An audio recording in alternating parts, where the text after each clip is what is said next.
Márcio Meirelles, Outro grande figura. grande figura. Ele pergunta para você quanto tempo um governo republicano e democrático precisará para restaurar a economia e o ecossistema artístico, cultural e ambiental. A economia é uma pergunta difícil de ser respondida, que pode ser um processo rápido se a conjuntura for favorável ao país e se tomarem as medidas certas. Culturalmente, eu acho que em 4 anos dá para recompor tudo melhor ainda do que era antes. Porque é o seguinte, ó, me irrita profundamente eu ler ou ver alguém dizer que Bolsonaro e sua turma destruiu o Brasil ou destruiu a cultura brasileira. Não destruiu. O país é bem maior do que Bolsonaro e essa turma de medíocres e esse projeto sem pé nem cabeça. O que há é um trauma, um retrocesso, uma perda do que já tinha sido acumulado, mas o Brasil está intacto, cara. Eu tenho viajado. Eu, por questão de consciência política, praticamente não rejeitei nenhuma proposta de debate, de conversa pela internet.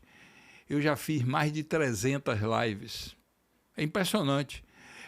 Live de indígenas, de grupo indígena, live de gente do interior, de uma cidade de menos de 9 mil pessoas, live de São Paulo, live do Rio Grande do Sul.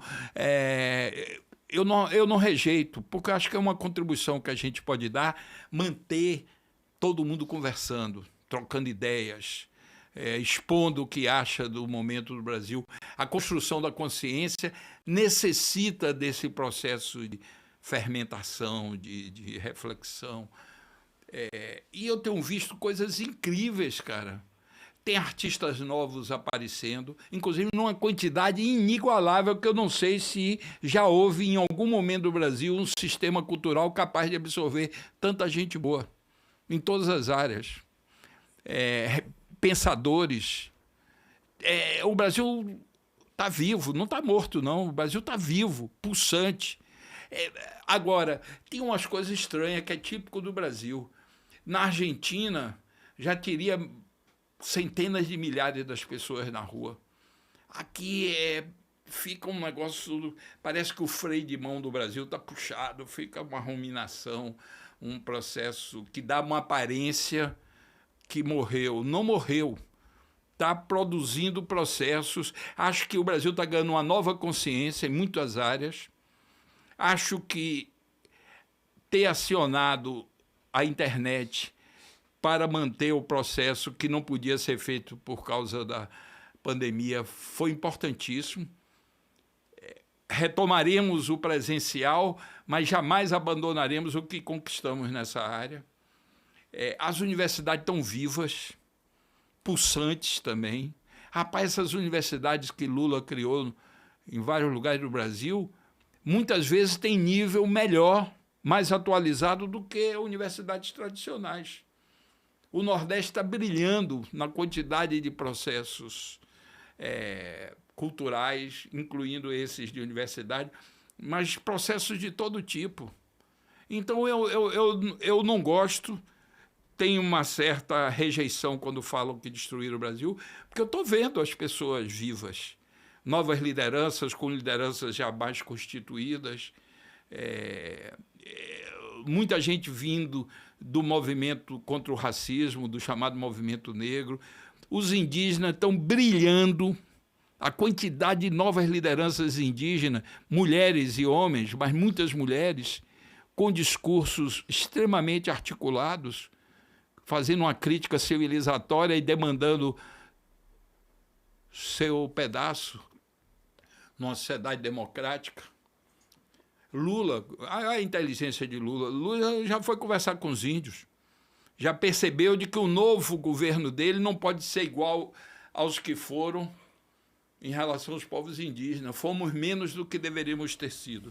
Ele falou em criar um ministério para cuidar das questões indígenas. É isso, nós estamos vivos, o país está vivo, o país é forte. E olha, 2 coisas. A América Latina está esperando pelo Brasil. O que ainda não aconteceu na América Latina acontecerá quando acontecer no Brasil. E Lula vai ser uma das maiores lideranças mundiais, porque a Europa quer falar em nome da paz, falar contra essa guerra na Ucrânia, mas não pode pela tutela americana. Mas Lula vai falar, pode ter certeza disso. Vai falar em nome da paz, da recuperação do diálogo, da construção de saídas que não sejam através de mísseis e da OTAN. Lula vai falar para a África ouvir e se associar à América Latina. Você vai ver como nós vamos viver um bom momento quando nós nos reconstituirmos. É claro que haverão as forças que eu chamo de cáusticas, que vão tentar evitar que a gente tenha a grandeza necessária para cumprir o papel plenamente. Mas o país está aí. Viva Darcy Ribeiro, que percebeu isso. Viva Glauber. Você vê que as pessoas que têm esse sentimento de afeto percebem a grandeza do país. E, ao perceber, fazem um discurso que ultrapasse muito esse cotidiano medíocre de melhorar um pouco a vida material. Não, tem que melhorar a vida material, mas tem que libertar as pessoas dessa escravidão do capitalismo, de ficarem passeando em shoppings sem saber o que fazer e não encontram o que estão buscando, porque nem sabem o que estão buscando. A ilusão do capitalismo do consumo. A gente tem que ir muito mais adiante, cara. A gente tem uma avenida pela frente aí como povo.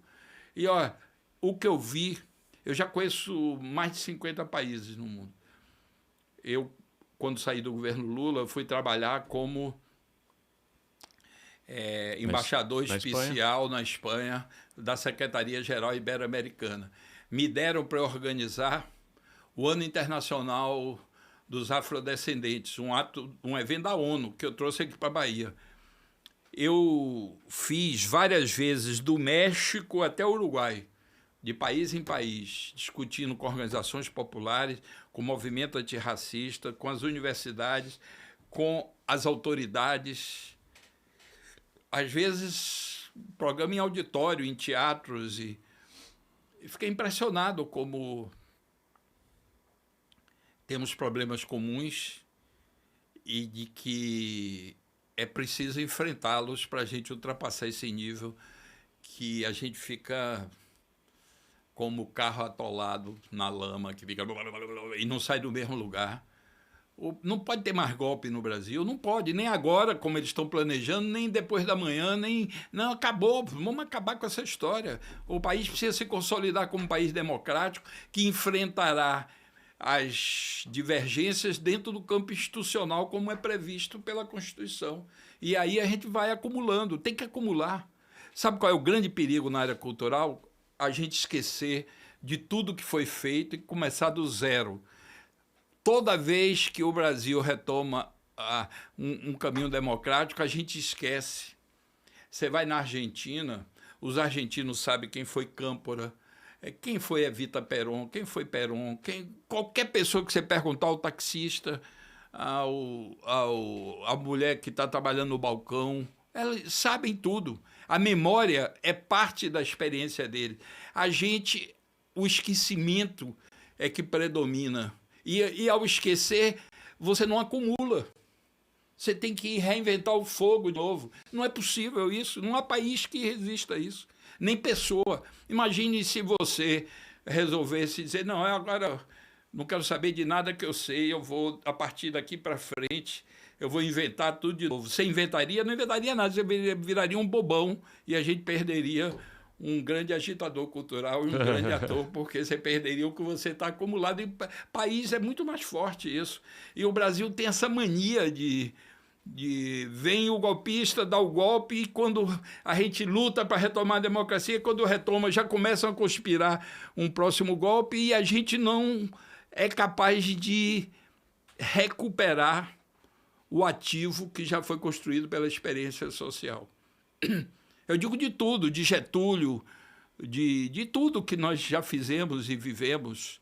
Por exemplo, por que não há uma maior celebração em torno da semana de 22, uma semana tão importante para a cultura brasileira? não há nem uma grande celebração da independência do Brasil, cara. Está tudo passando batido, como se a gente fosse uma linha reta, sem nada a ser ressaltado, nada a ser recuperado. Isso não existe. Como se não tivesse uma construção de um país já, né, de um alicerce. E que já está...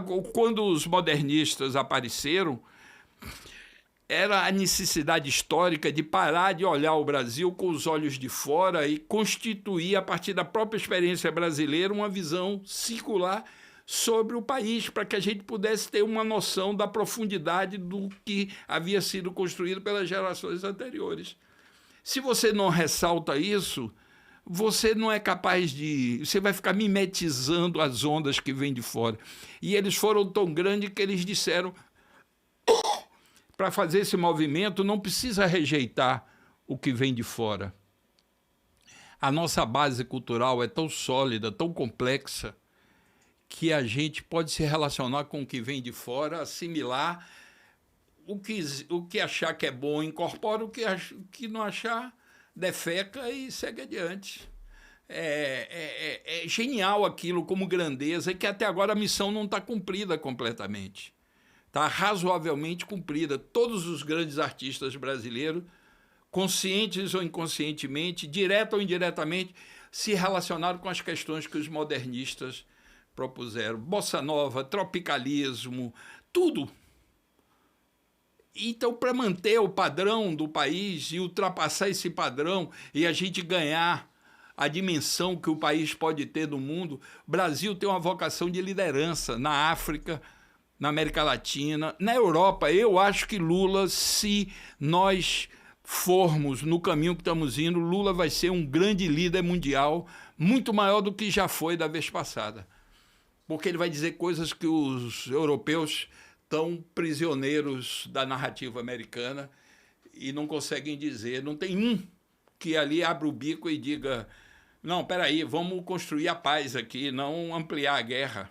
E eles estão usando a Ucrânia como palco para construir uma nova Guerra Fria, porque nas condições de paz normais e cooperação, a China vai virar o principal país economicamente e politicamente do mundo. Isso é inexorável. O projeto deles é muito sólido. Eu estive lá por 13 dias e vi, meu queixo batia no chão 20 vezes e voltava, com a grandeza e a complexidade com que eles encararam o desenvolvimento do país. Que um país capitalista tem dificuldade de chegar àquele nível. Os Estados Unidos estão percebendo, porque os estudos mostram que antes de 2050 a China já ultrapassou em grandeza a sua economia, da economia americana. Eles estão tentando criar um campo de belicosidade para desenvolver a indústria bélica, para criar fronteiras intransponíveis para conter esse avanço chinês. E os russos. A Europa depende do gás e da energia russa, que sai barato para eles. O americano está impondo o fim desse processo para não ter esse sistema articulado que seria o lado positivo da globalização. Então, a Europa não vai ter coragem de fazer uma narrativa e um discurso fora da orientação americana. Então vai ter que ser uma pessoa autônoma, independente. Eu olho Lula. Pode ter certeza. E ele sabe disso. Lula sempre soube que tinha um papel a cumprir. Ele é o cara, como disse o outro lá. E o Brasil também há uma expectativa na América Latina. O presidente do Peru, quando tomou posse, se referiu ao Brasil como... o presidente do México, o do Chile, que foi eleito, o presidente argentino já disse 1000 vezes que a solução da Argentina está numa parceria com o Brasil. Então, tem um campo aí muito positivo para a gente. É o grande protagonista, né, Lula, na política mundial, né? É isso. Pode.